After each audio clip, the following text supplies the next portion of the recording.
In oktober verliep hier weer een grote brand op de kelders in Ljouwert. Daarbij kwam een 24-jarige man om het leven. Verskate bewoners binnen haar huis en alles wat erin lag kwijt. Ze kunnen direct neer weer in. Een sloopbedrijf is noodwaande de uitbaande pannen op te redden. Er wordt net een soort huisrier, kleren en sieraden weer omvoen. We hebben nog weinig van. Maar ja, zodra het al wat vinden, dan krijg je de bewoners het weer om. En die ben dan heel blij. Ja, daar ga je wel vanuit. Maar zou het nou liever hebben dan niks doen, en zal ik wel weinig worden, denk ik. Het Sahit West dat eigenlijk alles voort is. Ja, nou, je hebt wel het is al instorten en het is helemaal niks meer net. Het is echt al gevoerd. En ook van de huizen en winkels zelfs is kwalijk nog wat oerbleun. Het sloopbedrijf is vooral dwaande morgendel te heljen en punt te romjen.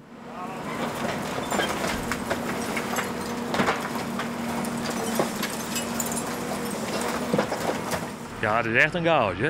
Het is echt indrukwekkend. Er is heel wat gebeurd. We hebben de voorgevel er helemaal voorbij.